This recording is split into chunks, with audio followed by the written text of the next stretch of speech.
UPSC pre में environment उन चुनिंदा सब्जेक्ट्स में से है जिससे क्वेश्चंस तो बहुत ज़्यादा आते हैं, जिसकी इंपॉर्टेंस पेपर में बहुत ज़्यादा है, बट उसका अप्रोच वेल डिफाइंड नहीं है। प्री में कितना इंपॉर्टेंस प्लेस होल्ड करता है ये नंबर्स आपको खुद बता देंगे। 2017 में 15 क्वेश्चन आया था, 18 में 10, 19 में 16, 20 में 15, 21 में 20, 22 में 19 और 2023 में 16। ये जो नंबर्स हैं आई वुड से कि बहुत ही कन्फाइंड नंबर्स हैं, बिकॉज जो एनवायरनमेंट है वो काफ़ी सब्जेक्ट के साथ ओवरलैप करता है। कुछ क्वेश्चंस एनवायरनमेंट में ज्योग्राफी के साथ ओवरलैप करते हैं, कुछ ऐसे भी क्वेश्चंस हैं जो साइंस एंड टेक के साथ ओवरलैप करते हैं। तो ये नंबर +2, 3 भी हो सकता है। डैट मीन्स कि जो एनवायरनमेंट है उससे हर साल आपको 15 से 20 क्वेश्चंस देखने को मिलेंगे। ये टॉपिक इतना इम्पॉर्टेंट है, बट इससे जो क्वेश्चंस आते हैं काफ़ी क्वेश्चन आपको वेग मिलेंगे। पेपर काफ़ी डायनेमिक आता है, क्वेश्चंस का जो नेचर होता है वो टफ होता है। And the main reason is कि जो आईएएस का प्री है वो आईएफओस के साथ मर्ज कर दिया गया है। दिस इज़ वाई कि आपको आगे आने वाले टाइम में एनवायरनमेंट्स के क्वेश्चंस ऐसे ही मिलेंगे। दैट इज़ वाई इस वीडियो में हम सिर्फ ये बात नहीं करेंगे कि इसका रिसोर्स क्या फॉलो कर सकते हो। देखो ये पेपर इतना वेग होता है, इसके क्वेश्चंस इतने वेग होते हैं, डायनेमिक होते हैं, टफ होते हैं, तो डैट मीन्स कि आप इसे मल्टीपल रिसोर्स यूज़ नहीं कर सकते हो। चाहे आप एक रिसोर्स यूज़ करो, 2 यूज़ करो या फिर 25 रिसोर्स यूज़ करो, जब तक आप अपना एक अप्रोच डेवलप नहीं करोगे, इस टॉपिक को कवर करने के लिए एक ऑब्जर्वेशन स्किल डेवलप नहीं करोगे, बहुत कम चांस है कि आप एनवायरनमेंट में अच्छा स्कोर कर पाओगे। डैट इज़ वाई हम एक रिसोर्स देखेंगे। एक रिसोर्स तो आपको फॉलो करना ही है, बट उससे ज़्यादा इंपॉर्टेंट ये है कि आपको अप्रोच कैसे डेवलप करनी है। देखो एनवायरनमेंट में जो भी क्वेश्चन आते हैं उनको आप 4 पार्ट में डिवाइड कर सकते हो, 4 क्राइटेरिया में डिवाइड कर सकते हो। कुछ क्वेश्चंस ऐसे होते हैं जो डायरेक्टली सॉल्व हो जाते हैं, जो आप स्टैंडर्ड रिसोर्स यूज़ करोगे उससे ही ये क्वेश्चन हो जाएगा, बट इसका नंबर ना धीरे धीरे बहुत कम होते जा रहा है। इसके अलावा कुछ क्वेश्चंस ऐसे होंगे जो मेंट टू बिलीव, वो पेपर में आता है इसलिए है ताकि आप उसको छोड़ो, ये क्वेश्चंस आपके टारगेट नहीं होंगे। इसके बाद 2 टाइप और है। कुछ क्वेश्चंस ऐसे होते हैं जो आपके अंडरस्टैंडिंग पे सॉल्व होते हैं, और कुछ क्वेश्चंस ऐसे होते हैं जो आप यूपीएससी के माइंडसेट से सॉल्व करते हो। उनको मैं कहता हूं कि consider true unless opposite is proven.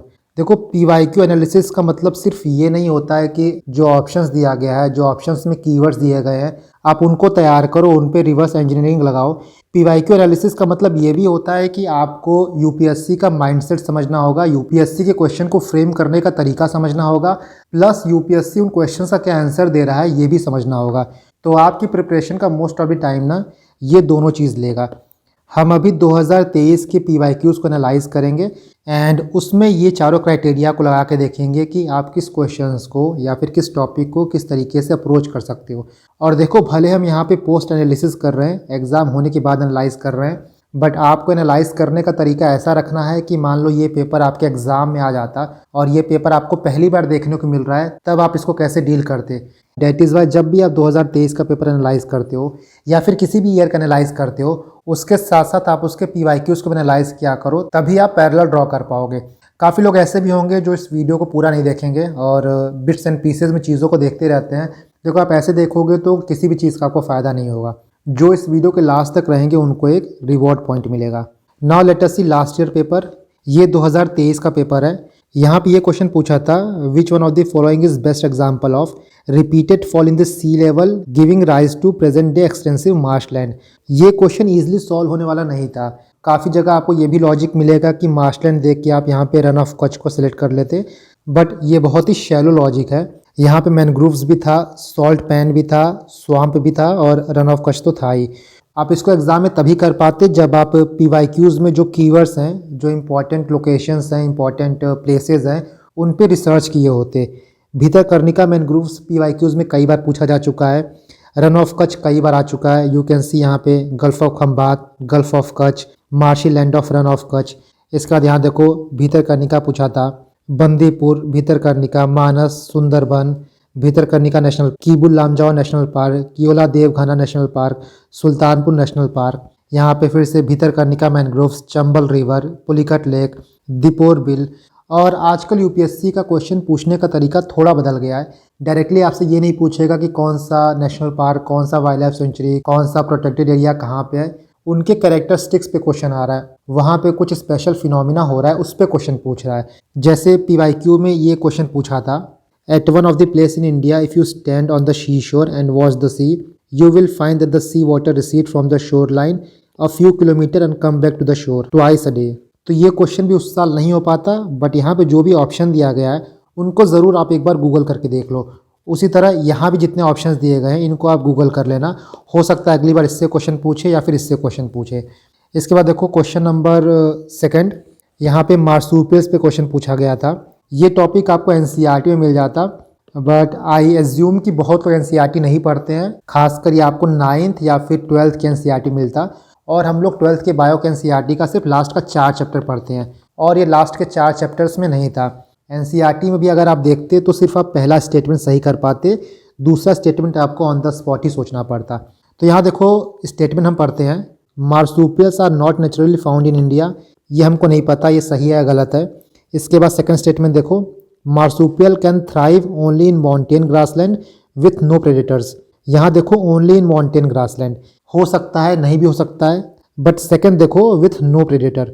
यहाँ पे आपको अपने अंडरस्टैंडिंग का यूज़ करना है, अपने क्रिटिकल थिंकिंग और ऑब्जर्वेशन स्किल का।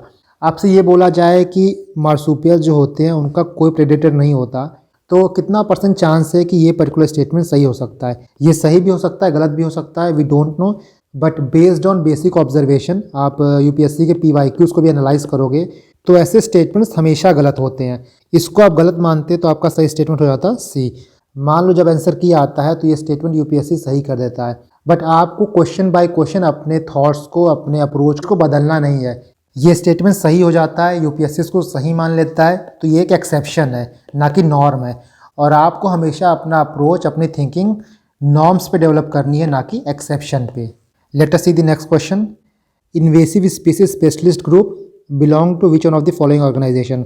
एलिमिनेशन लगाने वाले डायरेक्टली बोल देंगे कि इसका आप IUCN लिख दो, क्योंकि यहाँ पे देखो डेटाबेस की बात कर रहा है, IUCN में भी रेड बुक होता है, बट ये लॉजिक बहुत ही फ्लॉड है, यहाँ पे आप वो लॉजिक लगा नहीं सकते हो। इसका मैं आपको एक एग्जांपल देता हूँ। यहाँ पे देखो इसी तरह एक दूसरा ऑर्गेनाइजेशन है, इन्वेजिव एलियन स्पीसीज रिपोर्ट, और ये IPBES से रिलेटेड है, inter governmental platform on biodiversity and ecosystem services. तो यहाँ पे ये क्वेश्चन प्योरली छोड़ने के लिए बना था, क्योंकि बाकी 4 ऑप्शंस भी आपको सेम मिलेंगे। सब में आपको एनवायरमेंट, WWF सिमिलर टाइप के ऑप्शंस मिलते। नेक्स्ट क्वेश्चन देखो, how many of the above are generally nocturnal और मोस्ट एक्टिव आफ्टर सनसेट। देखो ये क्वेश्चन को सॉल्व करने का तरीका ये होना चाहिए कि जब भी आप एनवायरमेंट में स्पीसीज़ पढ़ोगे, सिर्फ आप उनको पढ़ो मत, उनके इमेजेस को देखो। आप PYQs देखोगे तो लायन टेल मैकाक कई बार पूछ चुका है, मालाबार सीवर भी बहुत इंपॉर्टेंट है, सांबर डियर भी कई बार पूछ चुका है। इसी टाइप का क्वेश्चन एक बार PYQ में पूछा था, the phenomena of hibernation can be observe in which of the following animals. इस क्वेश्चन का कंटेंट आपको PYQ से मिल जाता, बट आई थिंक कि आपने इतनी डिटेल में नहीं पढ़ा होगा, लेकिन आपको इतना तो पता होगा कि लायन टेल मैकाक जो है मंकी है। जनरली आप मंकीज़ को दिन में ही एक्टिव देखोगे।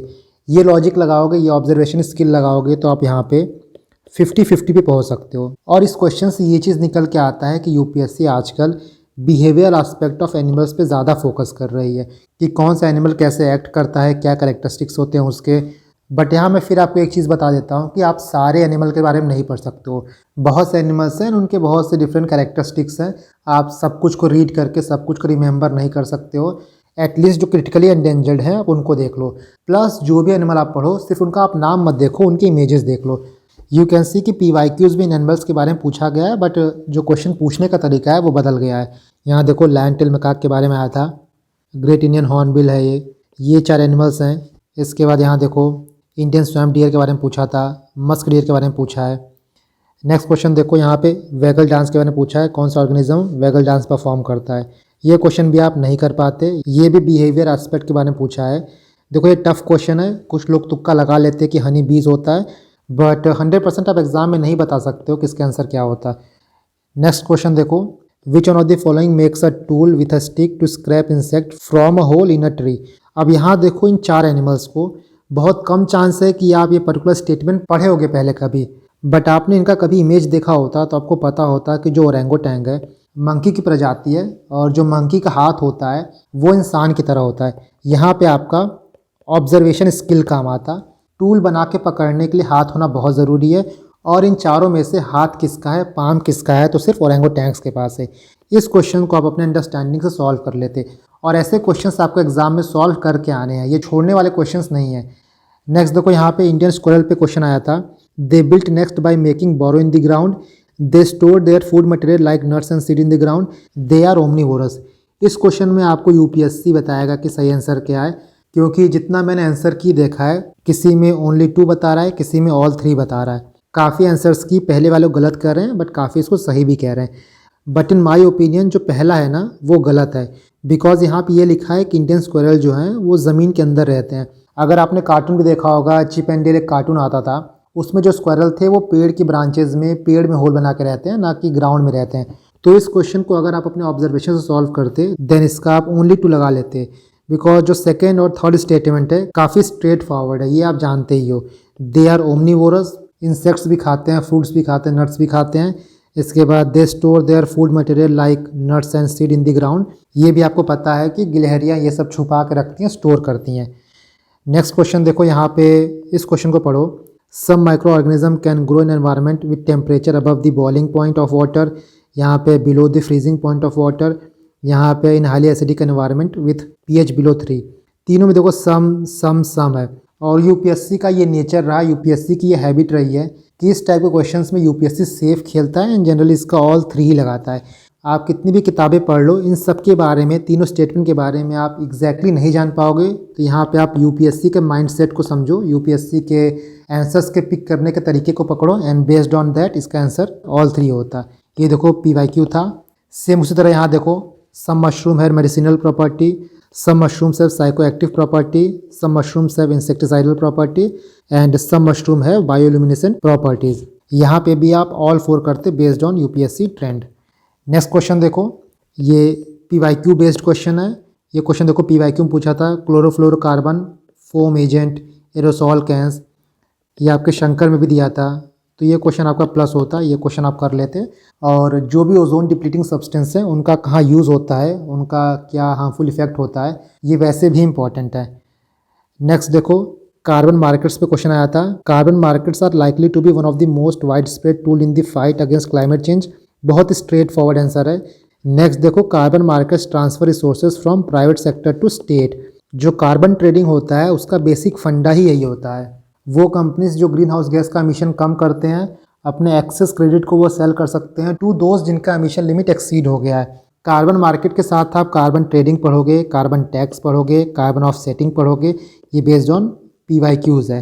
नेक्स्ट देखो, ग्रीन हाइड्रोजन पे 2 क्वेश्चन आया था, एक क्वेश्चन आपका ये हो गया, इसके बाद एक क्वेश्चन आपका ये हो गया। और दोनों क्वेश्चंस में अगर आप यूपीएससी के ट्रेंड को देखोगे, यूपीएससी के आंसर चूज़ करने के तरीके को देखोगे, तो इसका ऑल 3 हो जाता और इसका भी ऑल 3 हो जाता। द रीज़न बीइंग, यूपीएससी कभी भी जो भी न्यू टेक्नोलॉजीज़ हैं, जो भी इमर्जिंग टेक हैं, उन पे सेफ खेलता है, उनके पोटेंशियल्स को अंडर एस्टिमेट नहीं करता है। पहला स्टेटमेंट है, it can be use directly as a fuel for internal combustion. दूसरा, it can be blended with natural gas and used as a fuel for heat और पावर जनरेशन। तीसरा देखो, it can be used in hydrogen fuel cell. तो यहाँ से आपको 2 learning मिली। पहला कि जो भी फ्यूचरिस्टिक टेक्नोलॉजी रहती है यूपीएससी उनकी पोटेंशियल्स को अनलिमिटेड मानता है। दूसरा, आपको बायोफ्यूल पढ़ना है, HCNG पढ़ना है, बायोथेनॉल पढ़ना है, फ्यूल सेल पढ़ना है, इंटरनल कंबशन इंजन पढ़ना है। इसी तरह आप इस क्वेश्चन को देखो, यहाँ पे कार्बन कैप्चर एंड सिक्वेस्ट्रेशन के बारे में पूछा था। First of all, carbon sequestration बहुत इंपॉर्टेंट टॉपिक है for UPSC and the second thing is कि these questions are true until proven otherwise. Even यहाँ पे आप तीसरा स्टेटमेंट देखो, जो कीवर्ड्स है ना वो भी रिपीटेड है, इसका होता all 3। Next, biodiversity management committee, ये आपके स्टैंडर्ड रिसोर्स में मिल जाता। नगोया प्रोटोकॉल आप पढ़ते, एक्सेस टू बेनिफिट शेयरिंग, ये भी आप स्टैंडर्ड रिसोर्स में पढ़ते। सो यू हैव सीन के एनवायरनमेंट में सिर्फ ये इंपॉर्टेंट नहीं है कि आप कौन सा रिसोर्स यूज़ कर रहे हो, बल्कि आप क्वेश्चन को कैसे अप्रोच कर रहे हो, क्वेश्चन को कैसे सॉल्व कर रहे हो, ये ज़्यादा इंपॉर्टेंट है। और वो आप कैसे डेवलप करोगे, थ्रू PYQs। तो PYQs आपका एक रिसोर्स रहेगा ही, सिर्फ एनवायरनमेंट के लिए नहीं, हर सब्जेक्ट के लिए। बट इसके अलावा जो आपको सिर्फ एक रिसोर्स पढ़ना है वो है शंकर IAS। यहाँ पे काफ़ी लोग PMF IAS भी पढ़ते हैं। देखो, आप दोनों में से कोई भी यूज़ कर सकते हो, चाहे आप शंकर यूज़ करो या फिर PMF यूज़ करो। और इसके साथ PT 365 एनवायरनमेंट के लिए सिर्फ आपको यही रिसोर्स यूज़ करना है, along with critical thinking plus applying UPSC mindset. ना मैंने वीडियो के स्टार्टिंग में बोला था कि जो लोग लास्ट तक बने रहेंगे उनको एक रिवॉर्ड पॉइंट मिलेगा। This is your reward point.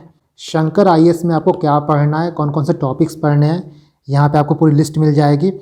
जो टॉपिक यहाँ दिया गया है सिर्फ आप उनको पढ़ना है, चाहे आप शंकर से पढ़ रहे हो, पीएमएफ आईएएस से पढ़ रहे हो या फिर कहीं और से पढ़ रहे हो। दिस इज़ द रीज़न कि मैंने टॉपिक्स का नाम लिख दिया है ताकि आप कोई और रिसोर्स यूज़ करो तो आपको सर्च करने में प्रॉब्लम ना हो। सो this is all. Her topic के बारे में आपको मिल जाएगा। ये पीडीएफ आप मेरे टेलीग्राम से डाउनलोड कर सकते हो। इन सब में जो एक मोस्ट इंपॉर्टेंट टॉपिक है वो आपका है इंटरनेशनल ऑर्गेनाइजेशन एंड कन्वेंशन। और इन कन्वेंशंस को पढ़ने का सबसे अच्छा तरीका ये है कि आप इनको क्रोनोलॉजी वाइज पढ़ो। दैट इज़ वाई आप इस पर बेस्ड ये नोट्स यूज़ कर सकते हो। This is one of the best note जो आप कन्वेंशन और ऑर्गेनाइजेशन के लिए रेफ़र कर सकते हो। सीक्वेंस वाइज चीज़ों को दिया गया है और मान लो आप खुद से भी नोट्स प्रिपेयर कर रहे हो, देन आप कोशिश करो कि ऐसे ही नोट्स प्रिपेयर करो। फॉर एग्जांपल देखो ये COPs है, तो COPs की आप सिंपल टाइमलाइन ऐसे बना सकते हो। ये नोट्स भी आपको टेलीग्राम पे मिल जाएगा and you can use it for your revision purpose. So this is all for environment. सिर्फ आपको एक रिसोर्स यूज़ करना है, that is Shankar IAS. Shankar IAS में आपको क्या पढ़ना है आप यहाँ से देख सकते हो। इसके साथ आप PYQs को उठाओ। PYQs को देख के आप दो चीज़ें डेवलप करो, पहला आपका बेसिक अंडरस्टैंडिंग और दूसरा UPSC का जो माइंडसेट है आंसर को चूज़ करने का, आंसर को फ्रेम करने का, उसको देखो। इसके बियॉन्ड आपको नहीं जाना है। ना तो क्वेश्चन बाय क्वेश्चन आपको अप्रोच बनानी है और ना ही क्वेश्चन बाय क्वेश्चन आपको अप्रोच बदलनी है।